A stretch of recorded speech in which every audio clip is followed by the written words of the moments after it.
Hello and welcome to yet another video, and in this video I'll be talking about this camera bag right here. After using it for a while now, I feel like actually talking about it and what's been like, well, in my experience, what's been like using this camera bag, and yeah, the pros, the cons, what I don't like about it and what I like about it. So yeah, without further ado, let's get into the video.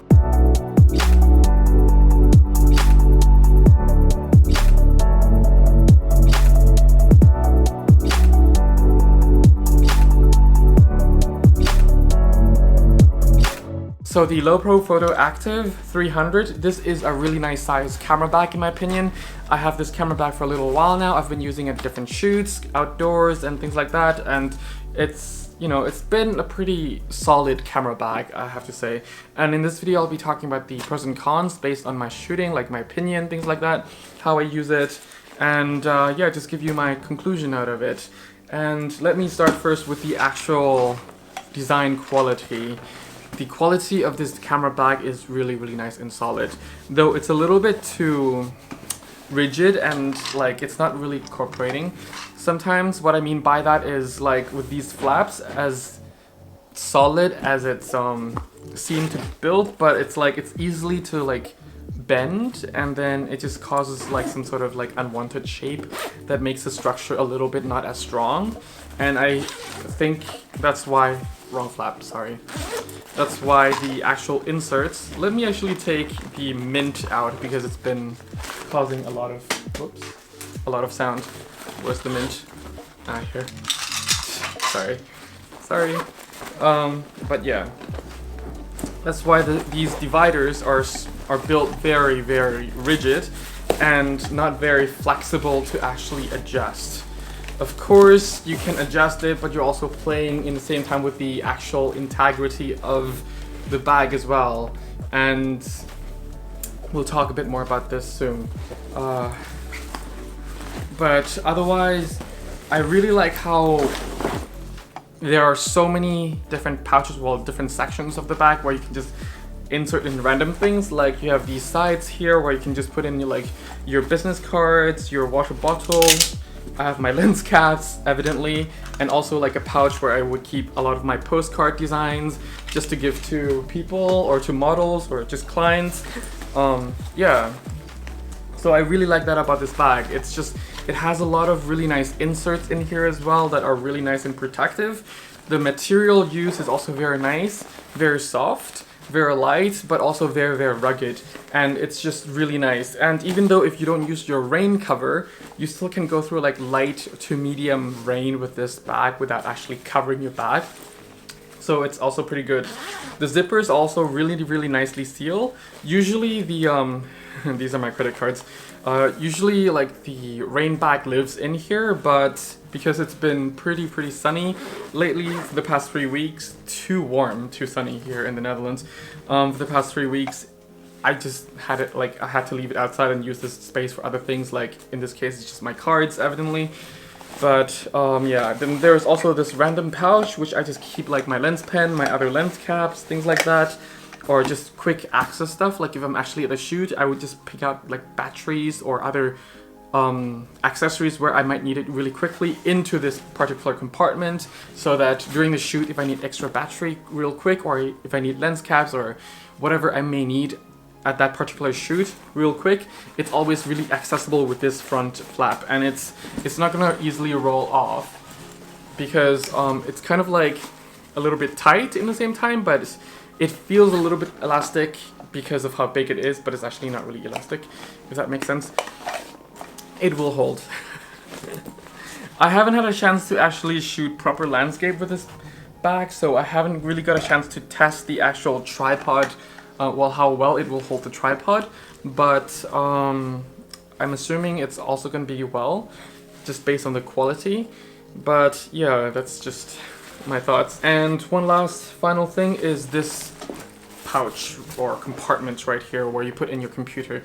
Now it's rated for like 15-inch MacBook Pro or 15-inch notebook, but if you're using like a MacBook Pro or some other similar size notebooks, then I think you can even go up to 16-inch comfortably and fit some other books in there. In here, like apart from carrying my 15-inch MacBook Pro, I also have like my photography book that I made. I also have documents in here and just put my computer at the end. So how I really use this bag, well, I use this bag in the way that it's not really intended to be. Like this compartment was supposed to be, you know, like for clothing, jackets, things like that, some light stuff, but because I have something like the 1DX as well, so I have to use this top compartment for the 1DX. It actually just fits it really nicely, and that actually leaves me more room to put more lenses in there. So like I might have the 24-70 in here, the f2.8 version from Canon, or the 16-35L IS USM lens in there. It actually fits in pretty nicely in here. But if you are planning to put in like little things in here, this is where I really hate the design of this bag with all my heart, and I really prefer the 450 LowePro Protectic camera bag. And it's just like a lot of things just get slide down there easily. And if you remember the mark that I showed you earlier in this divider, it's just from a lot of things slipping from the top. Because if you can see here, there's just things will just slide down. And even from the back, there is still room because of how not really precise it was measured for this bag. It's like a lot of things just end up going down. If you have like even this rocket blower thing from Think Tank, it will actually go down. It doesn't seem like it can go down, but it will actually eventually end up down there because of the side wings here that, you know, it's foldable. I don't know how well you can see, but you can really just go down with your whole arm. So yeah, and that's just like a deal breaker. I wish I knew about that before I purchased this bag, because it really messes up like the way I arranged my equipment in here. So equipment not only in terms of like lenses and cameras, but like if I have other filters or other accessories that would go with the camera, it's just, I don't know, it really messes everything up after I pack everything and then arrive at the destination and then open it again. I have to be extra careful. Like if I arrive at the destination, I don't want to be like spending extra time being careful about taking my camera out of the bag or any sort of piece of equipment out of the bag. And this bag just, you know, is really nerve-wracking sometimes if I'm actually shooting, let's say, in a jungle or like at a lake, where I have to be really, really careful taking my gear out of the camera bag, where the camera bag actually supposed to really protect it, whether if I take it in or taking it out. Like, it's just, I don't know. I don't usually baby my gear outdoors anyway, but it's just like, it's just really time consuming taking my gear out of this camera bag, and I feel like that is a really, really downside. So yeah, if you can live with that, then I think it's okay. It's a really nice rugged camera bag. It also fits a lot of things.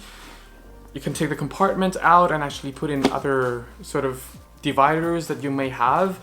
It's really up to you. And you know, when you pack this bag really, really tight, another positive thing is that it doesn't stab you in the back like some camera bags do. Some camera bags, like when you pack everything very tight, it feels like some sort of equipment is really stabbing you at the back or just trying to come out or anything. And whereas with this bag, because everything is just designed to be a little bit loose, it's just gonna hold it really comfortably, and the padding is also thick enough that your back still feels very comfortable even when, you know, the whole thing is super packed inside and also very, very heavy. So yeah, that's something that I really have to give LowePro credit for, because the paddings and everything is just really nicely well designed. So the build quality is something like I'm not gonna really complain about. It's just that the actual design inside the main compartment is just something that's horrible in my opinion, because you don't want your gear to be moving around. And in this bag, my gear moves around a lot, and I have big ears, so yeah, sometimes I also have to carry like 2 bags to a shoot, even though for the size of this bag you can usually fit like the whole kit inside. So even with my normal backpack, not a camera backpack, but just a normal backpack, can actually fit more than this bag, because, you know, like I don't know, it's nicer to fit things inside that bag, even though it will end up scratching each other because there are no paddings. But here there are paddings, but it will still end up scratching each other because it's too loose. Like up here. Like equipment up here can end up somewhere down there if you run a lot, walk a lot, things like that. Oh yeah, I actually forgot to explain what I put in these compartments. In these compartments, like if you open up the wings here, the flaps, whatever you call it, I usually put in the more normal size gear. So the 70 to 200 EF lens will actually, well, the f2.8 version will actually fit here very nicely. And it's still a little bit room left to put in something like a 7D and EOS R without a battery grip, or just any other camera in that size, and it would still close perfectly fine. And there's some sort of like just this little part here. Even though it's not deep, well, you can adjust it deeper, but then you're playing with the actual integrity of this padding again. Then you still can fit things like your memory card pouch or something if it's full, because I do also carry like a memory card pouch as well, because usually these would be full for extra memory cards and also batteries as well. It's just really nice. And on the other side here, I usually put my other system, like my Fujifilm system, in here because I shoot with Canon and Fuji mainly nowadays, so Nikon gets to stay at home more often, and so as Panasonic and Pentax. But anyway, so this would be like my main Fuji gear because it's designed for DSLRs. I can actually put in like 2 Fuji lenses, a body with a lens as well, so at times it will be like the 10 to 24 in here, the 35mm in here, then this camera, the X-T3 with the 16mm f1.4 in here as well, and it will fit really nicely. And as I said, I don't treat my gear, like I don't baby my gear, like I don't really put pouches or separating cloth in between those lenses. If it gets scratched, then it gets scratched, but yeah. But honestly, I think my camera gear is more harmful being in this bag than in my normal backpack without the dividers, because, you know, it's designed way too loose in here that things just starts jumping and going around, and I don't know, it's a bit nerve-wracking sometimes. Even though I don't baby my camera gear, but it's still a bit nerve-wracking. But just to conclude, there are just really short points. I know this video is getting too long, but you know, I really love the build quality of this bag. I think the build quality is nice, the choice of material is really good, and yeah, it's a really nice, sturdy and solid bag. It's just that, in my opinion, the design on the inside part is just a huge design flaw, at least for the way that I shoot with. I know that there are people who are really happy with this bag and really love the features, for example, being able to use this strap to actually hook on over here as a lock. So it's just a nice extra security. But you know, if you're just traveling like in Southeast Asia where there are a lot of pickpockets anyway, this kind of lock just doesn't do. There are these knives that are so sharp, I've seen before, like in fresh markets or in big crowded areas, there are these knives from thieves that are so sharp that you barely feel it. It slices through really, like it just cuts through the back like how a knife cuts through butter, and just, you know, the gear just gets collected that way. So for me, the person who travels a lot, this doesn't really makes a lot of sense. But if you're like here, then like here in Europe, where, you know, this will actually make you feel like there's an extra protection in it, or to the bag, then yeah, there is an extra protection to the bag. Oh, and one last point I was making before the camera actually died is the actual base down here.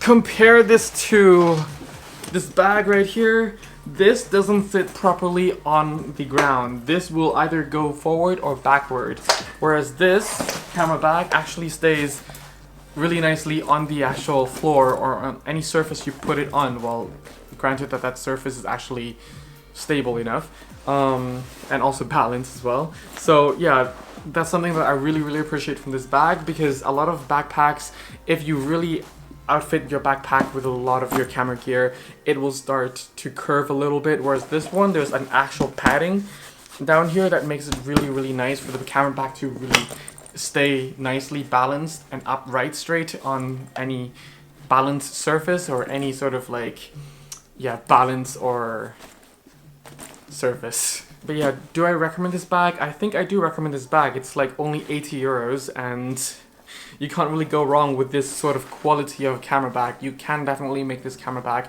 work for the price point, especially for the size as well, and you know, the build quality. It's gonna really last for a really long time, and you know, it's a really rugged camera bag, so to speak, from the outside. But yeah, that has been my thought on this camera bag. I know it's still a little bit vague to some people because I'm only explaining from like how I use this bag and how I shoot with it. But yeah, if you have any questions, please leave them down below. I'll answer them with the best I can. And also, if you need a free photography guidebook, it's absolutely for free for beginners. It's on my website. The link is down in the description below. Thank you very much for watching. Oh, and the photography guide is absolutely for free. You don't need to send me your email address or nothing, but just click and download. That's pretty much it. Thank you very much for watching. Stay safe, have fun shooting. Bye for now.